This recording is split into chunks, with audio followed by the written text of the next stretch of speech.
con muchas ganas porque ya dábamos mucho tiempo pendiente de este directo, pendiente de hablar de un tema tan interesante. Si alguien no lo conoce, eres Aurora, creadora de Te Asisto.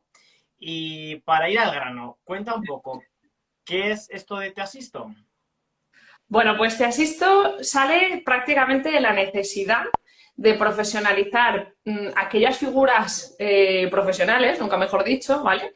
Que son del ámbito social, del ámbito educativo y de la sanidad, para poder convertirse en asistente personal, ¿vale? Pero no desde un enfoque asistencial, que si quieres ahora adelante hablamos un poquito de ello, sino para que puedan acompañar otras personas, ¿vale? Con otro tipo de neurodivergencias. Por ejemplo, en mi caso, yo me he centrado en trastorno espectro autista, que actualmente, según la comunidad, está más en vigor o menos, pero que es necesario poder apostar directamente por el objetivo principal del asistente personal, ¿no? Que es el que puedan permitirse tener una vida lo más plena posible, ¿no? La máxima autonomía y desarrollo personal.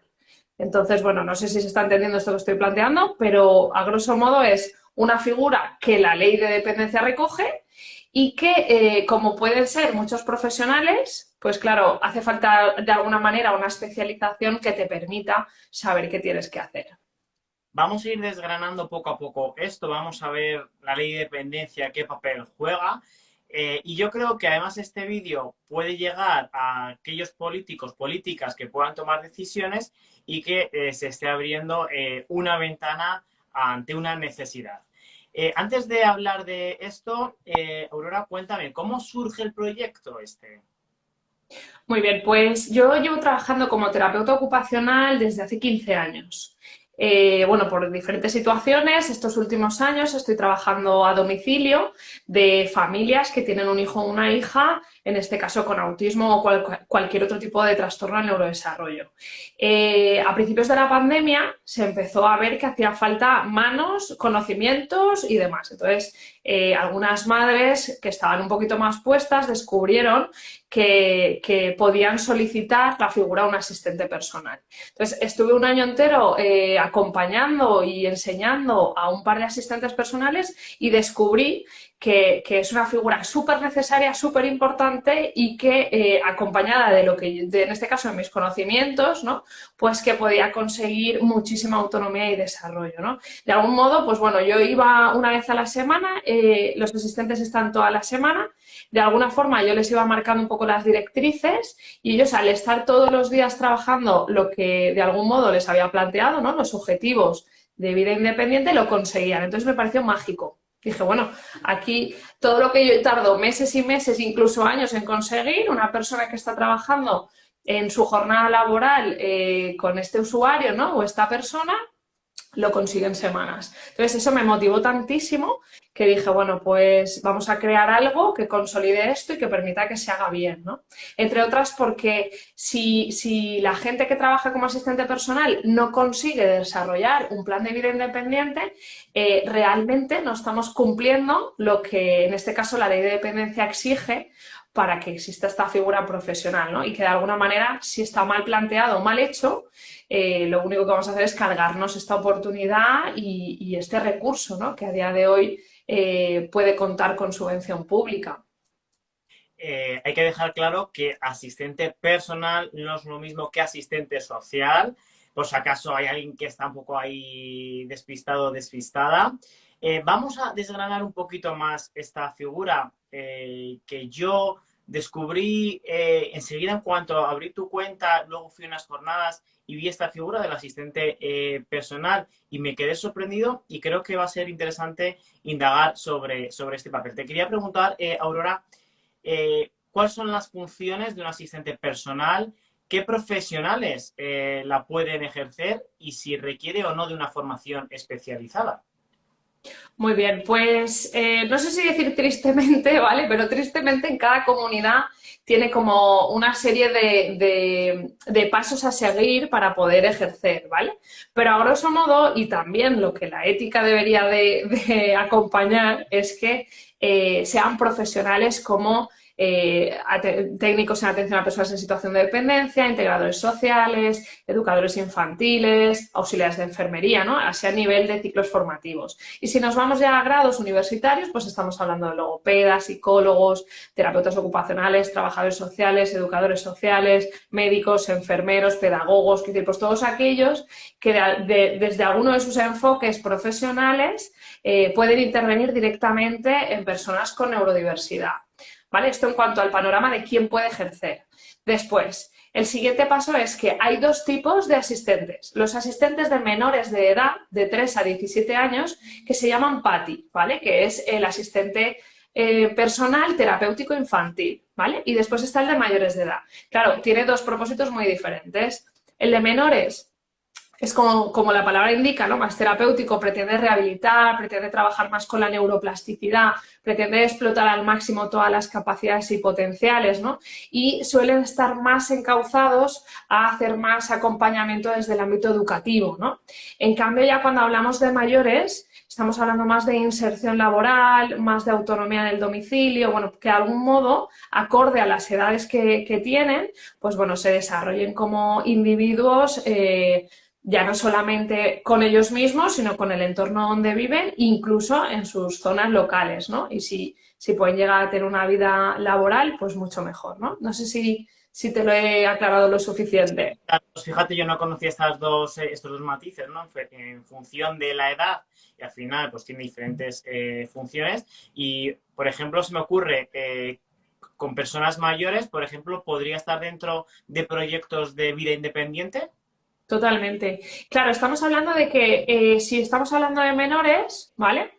La intención es que de algún modo sea como esa figura que une, ¿no? Pues, por ejemplo, los recursos terapéuticos, ¿no? Pues si ya van a terapias individuales, con el colegio, con el domicilio, ¿no? Es como un pivote central que puede aunar lo que se está haciendo en todas partes y permitir que esa persona a la que está asistiendo desarrolle su máximo potencial y generalice, ¿vale? Más encaminado en estar incluido en entornos, por ejemplo, educativos ordinarios, ¿vale? O incluso en otro tipo de recursos. Pero en principio está pensado como una persona que acompañe, que enseñe autonomía dentro de los entornos donde está acudiendo. No sé si se entiende. Si estamos trabajando en domicilio, por ejemplo, despertar por la mañana, pues trabajaremos esa autonomía de el despertar, me levanto, me aseo, me visto, me preparo el desayuno, hago la mochila, me voy al cole. En el cole, que normalmente debe ser un cole ordinario, el que mejor recoja esta figura, se va a encargar de que quede incluido en las aulas.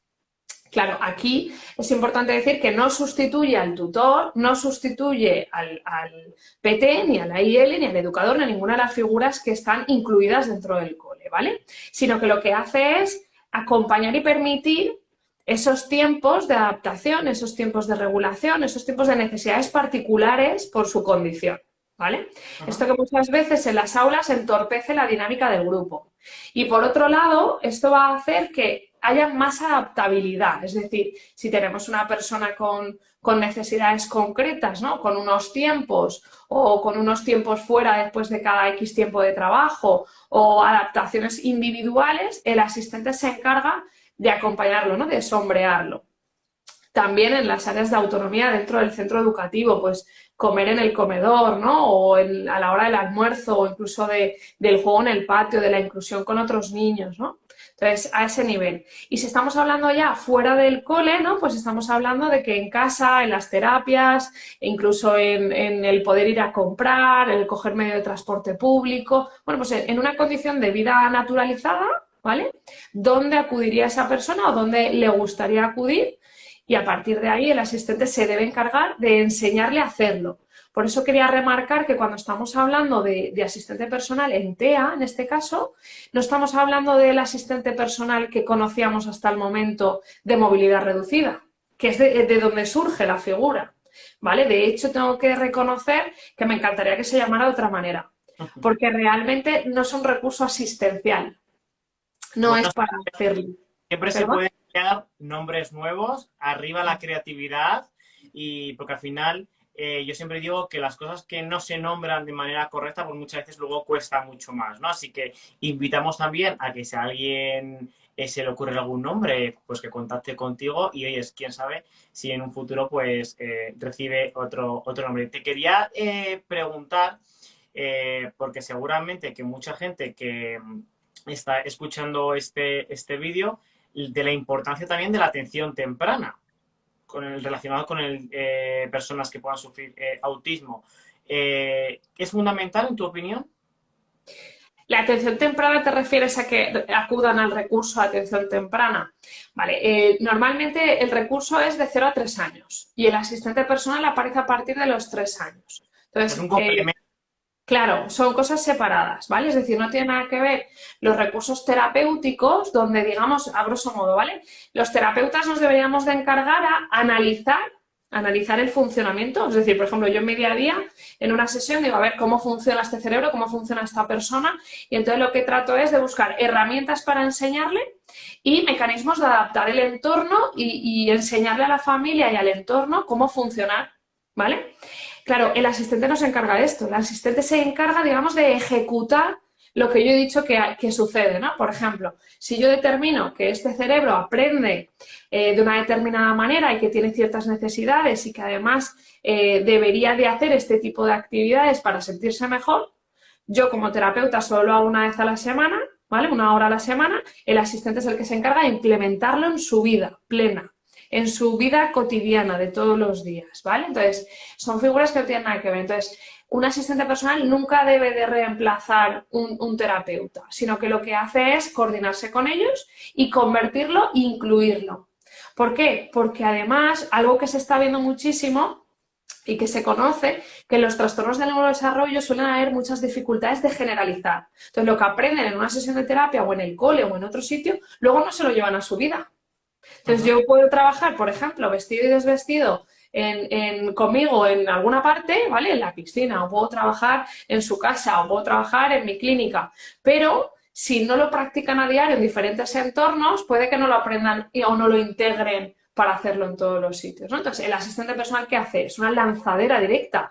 Le enseña y practica todo esto de forma diaria. Entonces, claro, la persona que recibe este recurso está constantemente aprendiendo y constantemente practicando. Y luego lo mágico, mágico, mágico es el mejor aprendizaje se da con atención, motivación y oportunidades. Entonces, ¿qué mejor oportunidades de aprendizajes naturales que estar con él durante todo el día? Es decir, a mí a sesión de terapia ocupacional pueden venir 1 hora a la semana y puede dar la casualidad que en ese momento tienen una mala hora y se va la hora a tomar viento y pierdo mi oportunidad de aprendizaje. En cambio, un asistente, y más si está cualificado, va a saber discriminar qué momentos, trabajar qué cosas, porque son productivas, es donde lo va a aprender. De hecho, luego la gente nos está dejando preguntas, yo las voy a ir recogiendo porque alguien nos hacía una pregunta un poco sobre este tema y las vamos a ir resolviendo, así que la gente puede ir dejando preguntas. Y tú lo acabas de decir ahora, son un complemento, ¿no? Al final, a los recursos que ya pueden haber, pero mi pregunta es, ¿qué tipo de formación requiere esta figura? ¿Alguna formación especializada? A ver, una cosa es la teoría y otra cosa es la realidad. ¿Vale? La teoría es que te pueden contratar solamente por los títulos que he mencionado antes, ¿vale? Por ser del ámbito socioeducativo y sanitario. La realidad es, para mi forma de entender, solo deberían de ejercer aquellos que saben cómo enseñar a una persona. Es una cuestión también ética, ¿no? Es decir, si yo contrato un asistente para que pueda ayudarle a aprender a una persona al cabo del día diferentes áreas de autonomía, ¿quién puede ejercer? Pues quien sepa. Es decir, ¿por qué? Pues porque se supone que el asistente personal tiene que saber llevar a la práctica un plan de vida independiente. Si no sabes enseñar un cerebro neurodivergente, no deberías de ejercer. ¿Por qué? Porque caeremos en el error de convertirnos en canguros, en taxistas, en acompañantes o en asistentes, pero asistenciales. Y ahí tendremos un gran problema. ¿Por qué? Una persona con dificultad de aprendizaje, si tú lo asistes, no aprende nunca y entonces le quitarán la ayuda en cuanto cumplan los 18. Es decir, en cuanto hagan la valoración de esta persona con diversidad ha conseguido aprender todo lo que necesitaba saber para tener un plan de vida independiente, sí, continuará con el asistente. No, pues entonces este no es su recurso. Tendrá que ir a un centro de día, a un centro residencial o otro recurso. Entonces, hay que aprovechar los recursos que nos da la administración y la ley, pero evidentemente hay que hacerlo bien.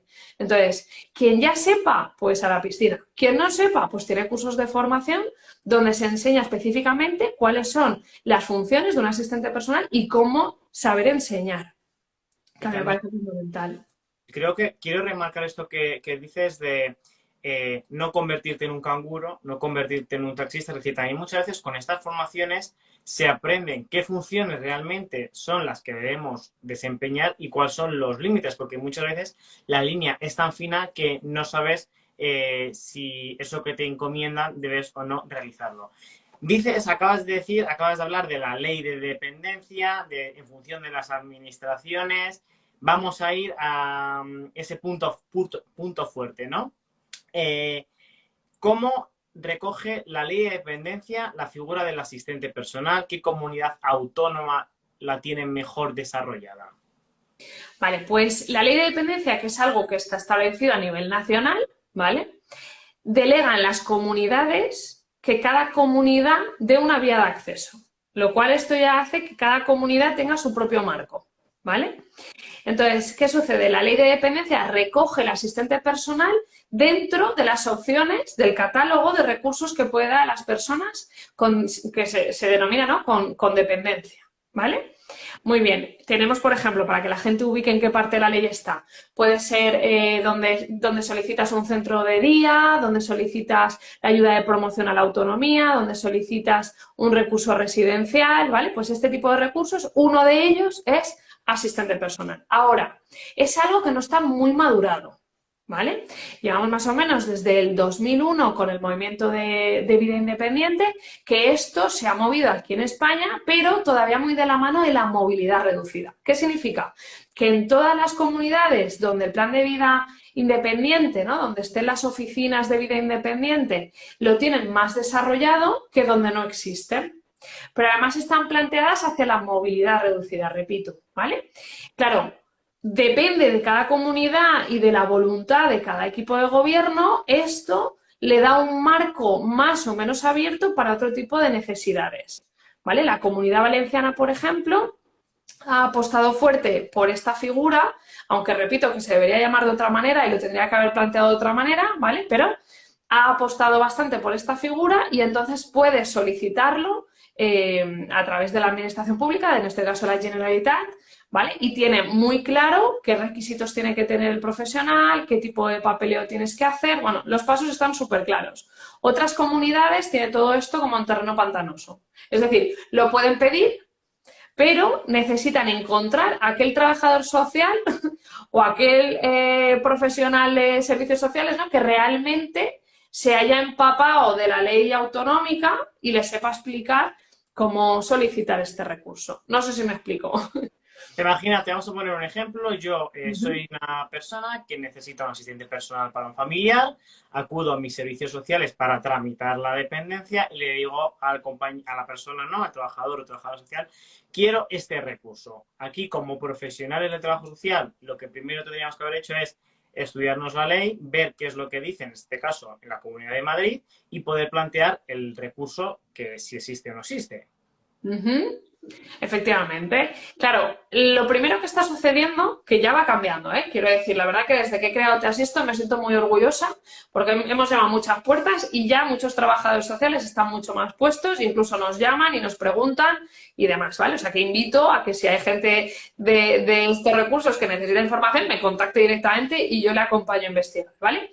Pero el primer paso es que ese trabajador social o el técnico correspondiente, ¿vale?, tenga la voluntad de entender que esto va mucho más allá de la movilidad reducida. Porque una realidad como un templo es que viene una familia con TEA y le dice, no, eso no está pensado para ti. Fin. Ya no les deja nada más, ¿no? Entonces, hay que empezar un poco a abrir todo esto y hay que empezar a documentarse. Las comunidades que más desarrolladas están, pues bueno, Comunidad Valenciana, País Vasco, Castilla-La Mancha, según la zona, Castilla-León, según la zona también, ¿vale? Porque depende de esto, de cómo en cada recurso están de documentados y cuánto de claro tienen el protocolo de acceso. No sé si me explico, pero por ley lo deberíamos de pedir en toda España. Pero hasta que no nos pongamos todos y hasta que no se empiecen a crear protocolos y modelos un poco más uniformes, es algo que depende de cada región. Pues yo creo que acabas de abrir una ventana a todas esas compañeras, compañeros que están en servicios sociales, sobre todo informando sobre dependencia, porque yo creo que una de las responsabilidades que tenemos como profesionales es informarnos para poder luego informar a otros de manera veraz. Y yo creo que cuantas más personas vayan solicitando este recurso, pues al final también la administración, que muchas veces es como un elefante, es muy lenta, al final irá abriendo camino e irá abriendo ese recurso, ¿no? En todo este tiempo que llevas, ¿cuáles son las mayores dificultades? ¿La parte de que los profesionales informen o te has encontrado con alguna otra dificultad? Bueno, pues me he encontrado bastantes dificultades, ¿vale? Bastantes. Desde profesionales con pereza para realmente aprender y hacerlo bien, ¿vale? ¿Por qué? Lo voy a explicar un poquito mejor. Las familias de niños, niñas, adolescentes, jóvenes con neurodiversidad están saturadas, desbordadas. Y a veces solamente con tener 2 manos y 2 ojos más se sienten satisfechas. ¿Vale?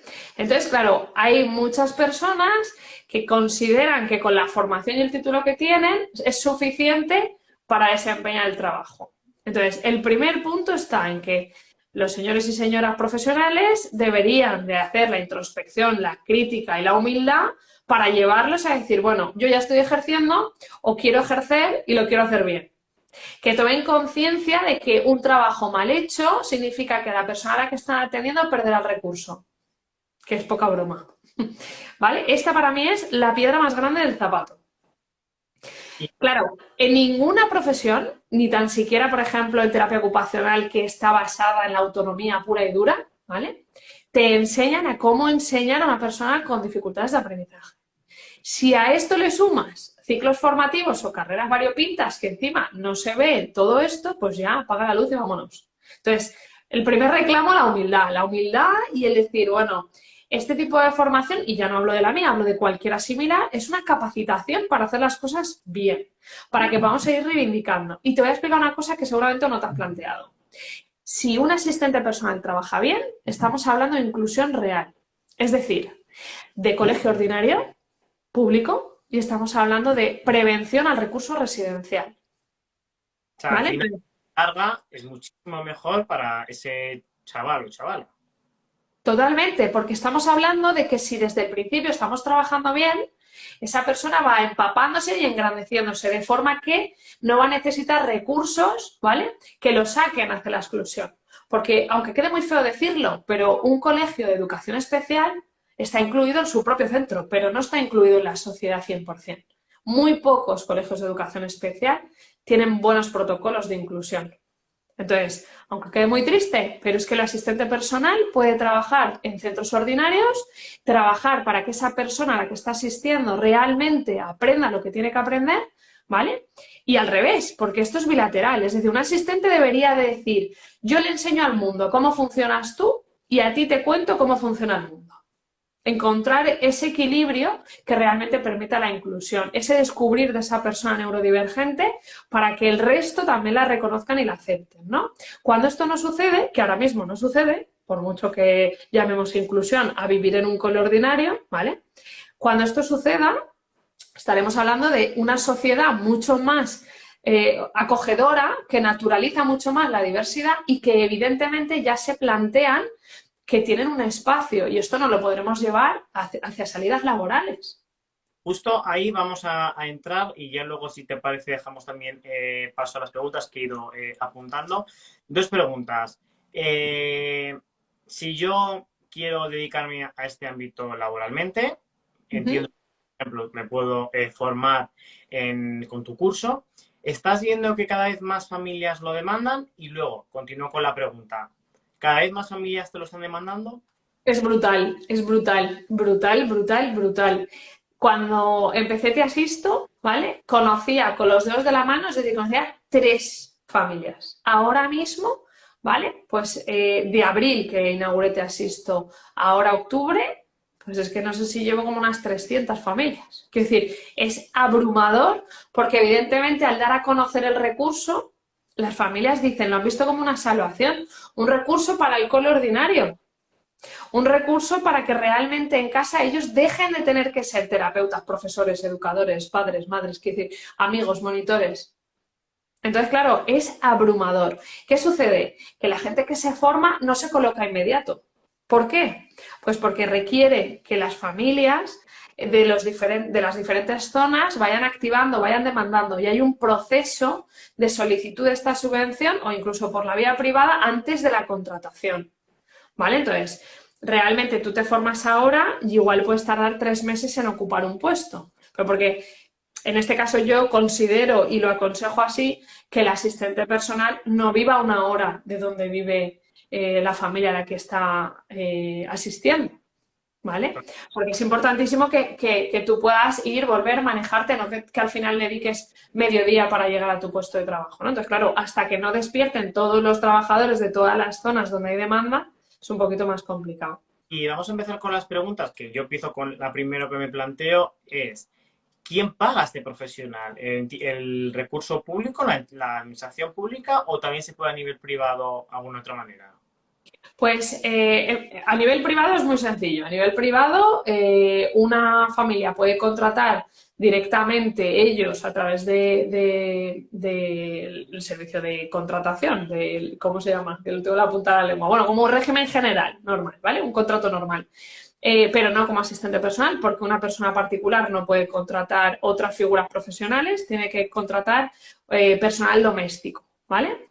Que cada vez se está desarrollando mejor y van habiendo cambios en este tipo de contratación, que eso es muy buena noticia, ¿eh? Hasta hace 3 meses este perfil de personal doméstico no tenía derecho a paro, ahora ya sí. Quiero decir, está evolucionando gracias a estos contratos de asistente personal, ¿vale? Que se van reivindicando mejoras, se van reivindicando cosas y va evolucionando. Y por la vía pública lo que se hace es que se solicita la subvención económica del asistente personal. Según la comunidad, ¿vale? El tipo de nómina es diferente, ¿vale? No está establecido algo mínimo, no hay un acuerdo ahí. En cada comunidad se cobra diferentes cifras, ¿vale? Y esto puede ser directamente la familia hace el contrato recibiendo la subvención económica, ¿vale? De la administración pública o a través de una empresa acreditada que maneja, ¿no? Digamos que a estos profesionales hace las contrataciones o directamente si se da de alta de autónomo y se acredita en la administración pública, ¿vale? Entonces son 3 vías, directos por la familia, empresa acreditada o como autónomo. Estupendo, pues vamos a ir, si te parece, con las preguntas. Ahora también invito a la gente que tenga alguna duda, pues que la vaya escribiendo, que yo la voy apuntando aquí en el cuaderno y la vamos a ir resolviendo. Una que nos hacían, porque las primeras ya las estaban más o menos resueltas, es si es necesario, si pides este recurso por dependencia, si tienes que renunciar a otros recursos que hayas solicitado y por cuánto tiempo se puede solicitar el asistente personal. Vale, es incompatible con algunas ayudas, ¿vale? Con algunas subvenciones. Y además creo que es de sentido común. Por ejemplo, si tienes un asistente personal, pues ya no puedes cobrar la ayuda por cuidador familiar, ¿no? Cuidador no profesional, creo que se llama, ¿vale? Es normal, quiero decir, no puedes tener dos cuidadores, ¿no? Uno profesional y uno no profesional. Y luego, por otro lado, y cada vez más se está haciendo incompatible con la ayuda de promoción a la autonomía. ¿Por qué? Bueno, porque se supone que esta está pensada, la de la ayuda de promoción de autonomía, con un perfil de personas con neurodiversidad y el asistente personal con otro perfil, ¿vale? Entonces, es incompatible porque, entre otras, estarías como invirtiendo 2 recursos públicos para la misma autonomía, ¿vale? Entonces, no tiene tampoco mucho sentido que se usen dos iguales, ¿no? Es incompatible, por ejemplo, con residencias, incompatible con centro de día, es incompatible con todo lo que sea asistencial. ¿Vale? Porque al final tiene una meta muy clara, una vida lo más naturalizada e inclusiva, ¿no? Es lo que pretende. Entonces, en el momento que te tienes que segregar a otro tipo de recurso, pues es incompatible, ¿vale? La otra pregunta que me has dicho era, ¿Por cuánto tiempo puedes pedir el recurso? Si hay límite. claro, esto todavía no está en marcha. Te cuento, para personas con movilidad reducida, la cosa continúa, creo que hasta los 65 años, pero en este campo de neurodivergencias más hacia la discapacidad intelectual o TEA o otros trastornos de neurodesarrollo, como todavía es algo que está arrancando, pues no hay protocolos, por ejemplo, de reevaluación, ¿no? Entonces, ¿qué se ve? Que hasta ahora lo que yo he visto, a los 18, si no hay una proyección de vida independiente, pueden cortártela, ¿vale? Pueden decirte, pues es que no vas a poder lograr un plan de vida independiente. Entonces, se corta esa y tienes otras vías y otras salidas, ¿vale? Por eso también creo que tendría que salir otro recurso más que fuera, es que ya las palabras están cogidas, ¿no? Un entrenador personal, por ejemplo, ¿no? Un entrenador personal de vida independiente, ¿vale? Sería fenomenal porque no debería de tener un plazo de vida independiente, sino que sea algo que te acompañe durante más tiempo, ¿vale? Entonces, no hay protocolos ni tampoco cada cuánto revisan tu caso, todo esto todavía no está establecido. Bueno, yo creo que poco a poco, ¿no? Va a ir avanzando porque al final cada vez hay más personas que tienen estas necesidades y hay que ir ofreciendo los recursos. Comentabas antes, Aurora, que en función de cada comunidad autónoma se pagaba una cantidad u otra y un compañero nos preguntaba cuánto cobra más o menos. No sé si tú podrías decir, a lo mejor allí en la Comunidad Valenciana, cuánto es la hora, un poco para que también la gente se pueda hacer un poco a la idea. Vale, pues en la Comunidad Valenciana, ¿vale?